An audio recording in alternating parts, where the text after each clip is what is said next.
and welcome to Childlight Chapters. We are going to read the first chapter of Wildwood by Colin Meloy today. It's kind of a thick book, but it's great. Wildwood by Colin Meloy, Chapter 1, A Murder of Crows. How 5 crows managed to lift a 20-pound baby boy into the air was beyond Prue, but that was certainly the least of her worries. In fact, if she were to list her worries right then and there as she sat spellbound on the park bench and watched her little brother Mac carried aloft in the talons of these 5 black crows, puzzling out just how this feat was being done would likely come in dead last. First on the list, her baby brother, her responsibility, was being abducted by birds.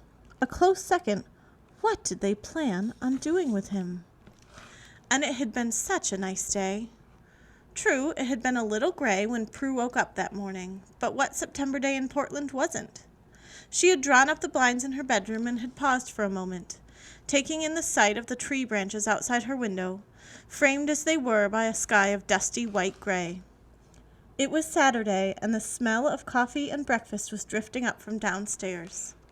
Her parents would be in their normal Saturday positions, Dad with his nose in the paper, occasionally hefting a lukewarm mug of coffee to his lips. Mom peering through tortoise-shell bifocals at the woolly mass of a knitting project of unknown determination. Her brother, all of 1 year old, would be sitting in his high chair, exploring the farthest frontiers of unintelligible babble. Deuce! Deuce! Sure enough, her vision was proven correct when she came downstairs to the nook off the kitchen. Her father mumbled a greeting, her mother's eyes smiled from above her glasses, and her brother shrieked, "Pooh!" Prue made herself a bowl of granola. "I've got bacon on, darling," said her mother, returning her attention to the amoeba of yarn in her hands. Was it a sweater? A tea cozy? A noose? "Mother," Prue had said, now pouring rice milk over her cereal, "I told you, I'm a vegetarian. Ergo, no bacon." She had read that word, ergo, in a novel she'd been reading. That was the first time she had used it. She wasn't sure if she'd used it right, but it felt good. She sat down at the kitchen table and winked at Mac. Her father briefly peered over the top of his paper to give her a smile. "What's on the docket today?" said her father. "Remember, you're watching Mac." I don't know," Prue responded. "Figured we'd hang around somewhere, rough up some old ladies. Maybe stick up a hardware store. Pawn the loot. Beats going to a crafts fair." Her father snorted. "Don't forget to drop off the library books. They're in the basket by the front door," said her mother, her knitting needles clacking. "We should be back for dinner, but you know how long these things can run." "Gotcha," said Prue. Mac shouted, "Pooh!" wildly brandished a spoon, and sneezed. "And we think your brother might have a cold," said her father, "so make sure he's bundled up, whatever you do." The crows lifted her brother higher into the overcast sky, and suddenly Prue enumerated another worry. But he might have a cold. That had been their morning, truly an unremarkable one. Prue finished her granola, skimmed the comics, helped her dad ink in a few gimmies on the crossword puzzle, and was off to hook up the red radio flyer wagon to the back of her single-speed bicycle. An even coat of gray remained in the sky, but it didn't seem to threaten rain, so Prue stuffed Mac into a lined corduroy jumper, wrapped him in a stratum of quilted chintz, and placed him, still babbling, into the wagon. She loosed one arm from the cocoon of clothing and handed him his favorite toy, a wooden snake. He shook it appreciatively. Prue slipped her black flats into the toe clips and pedaled the bike into motion. The wagon bounced noisily behind her, Max shrieking happily with every jolt. They tore through the neighborhood of tidy clapboard houses, Prue nearly upsetting Mac's wagon with every hurdled curb and missed rain puddle. The bike tires gave a satisfied shh as they carved the wet pavement. The morning flew by, giving way to a warm afternoon. After several random errands, a pair of Levi's, not quite the right color, needed returning. The recent arrivals bin at Vinyl Resting Place required perusing. A plate of veggie tostadas was messily shared at the taqueria. She found herself whiling time outside the coffee shop on the main street while Mac quietly napped in the Red Wagon. She sipped steamed milk and watched through the window as the cafe employees awkwardly installed a second-hand elk head trophy on the wall. Traffic hummed on Lombard Street, the first intrusions of the neighborhood's polite rush hour. A few passer-by cooed at the sleeping baby in the wagon, and Prue flashed them sarcastic smiles, a little annoyed to be someone's picture of sibling camaraderie. She doodled mindlessly in her sketchbook, the leaf-clogged gutter drain in front of the cafe, a hazy sketch of Mac's quiet face with extra attention paid to the little dribble of snot emerging from his left nostril. The afternoon began to fade. Mac, waking, shook her from her trance. "Right," she said, putting her brother on her knee while he rubbed the sleep from his eyes. "Let's keep moving. Library?" Mac pouted, uncomprehending. "Library it is," said Prue. She skidded to a halt in front of the St. John's Branch Library and vaulted from her bike seat. "Don't go anywhere," she said to Mac as she grabbed the short stack of books from the wagon. She jogged into the foyer and stood before the book return slot, shuffling the books in her hand. She stopped at one, the Sibley Guide to Birds, and sighed. She'd had it for nearly 3 months now, braving overdue notices and threatening notes from librarians before she'd finally consented to return it. Prue mournfully flipped through the pages of the book. She'd spent hours copying the beautiful illustrations of the birds into her sketchbook, whispering their fantastic, exotic names like quiet incantations. The western tanager, the whippoorwill, Vose swift. The names conjured the images of lofty climes and faraway places, of quiet prairie dawns and misty treetop eyries. Her gaze drifted from the book to the darkness of the return slot and back. She winced, muttered, "Oh well," and shoved the book into the opening of her peacoat. She would brave the librarian's wrath for 1 more week. Outside, an old woman had stopped in front of the wagon and was busy searching around for its owner, her brow furrowed. Mac was contentedly chewing on the head of his wooden snake. Prue rolled her eyes, took a deep breath, and threw open the doors of the library. When the woman saw Prue, she began to wave a knobby finger in her direction, stammering, "Excuse me, miss, this is very unsafe. To leave a child alone. Do his parents know how he is being cared for?" "What, him?" asked Prue as she climbed back onto the bike. "Poor thing, doesn't have parents. I found him in the free book pile." She smiled widely and pushed the bike away from the curb back onto the street. The playground was empty when they arrived, and Prue unrolled Mac from his swaddling and set him alongside the unhitched radio flyer. He was just beginning to walk and relished the opportunity to practice his balancing. He gurgled and smiled and carefully waddled beside the wagon, pushing it slowly across the playground's asphalt. "Knock yourself out," said Prue, and she pulled the copy of the Sibley Guide to Birds from her coat, opening it to a dog-eared page about meadowlarks. The shadows against the blacktop were growing longer as the late afternoon gave way to early evening. That was when she first noticed the crows. At first there were just a few, wheeling in concentric circles against the overcast sky. They caught Prue's attention, darting about her in her periphery, and she glanced up at them. Corvus brachyrhinos, she'd just been reading about them the night before. Even from a distance, Prue was astounded by their size and the power of their every wing stroke. A few more flew into the group, and now there were several, wheeling and diving above the quiet playground. A flock, thought Prue? A swarm? She flipped through the pages of Sibley to the back, where there was an index of fanciful terms for the grouping of birds. A sedge of herons, a fall of woodcock, and a murder of crows. She shivered. Looking back up, she was startled to see that this murder of crows had grown considerably. There were now dozens of birds, each of the blackest pitch, piercing cold, empty holes in the widening sky. She looked over at Mac. He was now yards away, blithely toddling along the blacktop. She felt unnerved.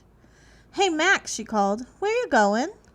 There was a sudden rush of wind, and she looked up in the sky and was horrified to see that the group of crows had now grown 20-fold. The individual birds were now indiscernible from the mass, and the murder coalesced into a single convulsive shape, blotting out the flat light of the afternoon sun. The shape swung and bowed in the air, and the noise of their beating wings and screeching cries became almost deafening. Prue cast about, seeing if anyone else was witnessing this bizarre event, but she was terrified to find that she was alone. And then the crows dove. Their cry became a single unified scream as the cloud of crows fainted skyward before diving at a ferocious speed toward her baby brother. Mac gave a terrific squeal as the first crow reached him, snagging the hood of his jumper in a quick flourish of a talon. A second took hold of a sleeve, a third grabbing the shoulder. a fourth, a fifth touchdown, until the swarm surrounded and obscured the view of his body in a sea of flashing, feathery blackness. And then, with seemingly perfect ease, Mac was lifted from the ground and into the air. Prue was paralyzed with shock and disbelief. How were they doing this? She found that her legs felt like they were made of cement, her mouth empty of anything that might draw forth words or a sound. Her entire placid, predictable life now seemed to hinge on this one single event. Everything she'd ever felt or believed coming into terrible relief. Nothing her parents had told her, nothing she'd ever learned in school, could possibly have prepared her for this thing that was happening, or really what was to follow. "Let my brother go!" Waking from her reverie, Prue found she was standing on the top of the bench, shaking her fist at the crows like an ineffectual comic book bystander, cursing some supervillain for the theft of a purse. The crows were quickly gaining altitude. They now topped the highest branches of the poplars. Mac could barely be seen amid the black-winged swarm. Prue jumped down from the bench and grabbed a rock from the pavement. Taking quick aim, she threw the rock as hard as she could, but groaned to see it fall well short of its target. The crows were completely unfazed. They were now well above the tallest trees in the neighborhood and climbing, the highest flyers growing hazy in the low-hanging clouds. The dark mass moved in an almost lazy pattern, stalling in motion before suddenly breaking in one direction and the next. Suddenly, the curtain of their bodies parted, and Prue could see the distant beige shape of Mac, his cord jumper pulled into a grotesque ragdoll shape by the crow's talons. She could see one crow had a claw tangled in the fine down of his hair. Now the swarm seemed to split in two groups. One stayed surrounding the few crows who were carrying Mac, while the other dove away and skirted the treetops. Suddenly, two of the crows let go of Mac's jumper, and the remaining birds scrambled to keep hold. Prue shrieked as she saw her brother slip from their claws and plummet. But before Mac even neared the ground, the second group of crows deftly flew in and he was caught, lost again into the cloud of squawking birds. The two groups reunited, wheeled in the air once more, and suddenly, violently shot westward, away from the playground. Determined to do something, Prue dashed to her bike, jumped on, and gave pursuit. Unencumbered by Mac's Red Wagon, the bike quickly gained speed and Prue darted out into the street. Two cars skidded to a stop in front of her as she crossed the intersection in front of the library. Somebody yelled, "Watch it!" from the sidewalk. Prue did not dare take her eyes off the swimming, spinning crows in the distance. Her legs a blue burr over the pedals, Prue blew the stop sign at Richmond and Ivanhoe, inciting an angered holler from a bystander. She then skidded through the turn southward on Willamette. The crows, unhampered by the neighborhood's grid of houses, lawns, streets, and stoplights, made quick time over the landscape, and Prue commanded her legs to pedal faster to keep pace. In the chase, she could swear that the crows were toying with her, cutting back toward her, diving low, and skirting the roofs of the houses, only to carve a great arc and with a push of speed dart back to the west. In these moments, Prue could catch glimpse of her captive brother, swinging in the clutches of his captors, and then he would disappear again, lost in the whirlwind of feathers. "I'm coming for you, Mac," she yelled. Tears streamed down Prue's cheeks, but she couldn't tell if she'd cried them or if they were a product of the cold fall air that whipped at her face as she rode. Her heart was beating madly in her chest, but her emotions were stayed. She still couldn't quite believe this was all happening. Her only thought was to retrieve her brother. She swore that she would never let him out of her sight again. The air was alive with car horns as Prue zigzagged through the steady traffic of St. John's. A garbage truck, executing a slow, traffic-stalling wide turn in the middle of Willamette Street, blocked the road, and Prue was forced to hop the curb and barrel down the sidewalk. A group of pedestrians screamed and dove out of her way. "Sorry!" Prue shouted. In an angular motion, the crows doubled back, causing Prue to lay on the brakes, and then dove low in an almost single file and flew straight toward her. She screamed and ducked as the crows flew over her head, their feathers nicking her scalp. She heard a distinct gurgle and call "Pooh!" from Mac as they passed, and he was gone again, the crows back on their journey westward. Prue pedaled the bike to speed and bunny hopped the wheels of the bike back onto the black pavement of the street, grimacing as she absorbed the bump with her arms. Seeing an opportunity, she took a hard right onto a side street that wound through a new development of identically whitewashed duplexes. The ground began to gently slope, and she was gathering speed, the bike clattering and shaking beneath her. And then, suddenly, the street came to an abrupt end. She had arrived at the bluff. Here at the eastern side of the Willamette River was a natural border between the tight-knit community of St. John's and the riverbank, a 3-mile length of cliff simply called the bluff. Prue let out a cry and jammed on the brakes, nearly sending herself vaulting the handlebars and over the edge. The crows had neared the precipice and were funneling skyward like a shivering black twister cloud, framed by the rising smoke from the many smelters and smokestacks of the industrial wastes, a veritable no-man's land on the other side of the river, long ago claimed by the local industrial barons and transformed into a forbidding landscape of smoke and steel. Just beyond the wastes, through the haze, lay a rolling expanse of deeply forested hills stretching out as far as the eye could see. The color drained from Prue's face. "No," she whispered.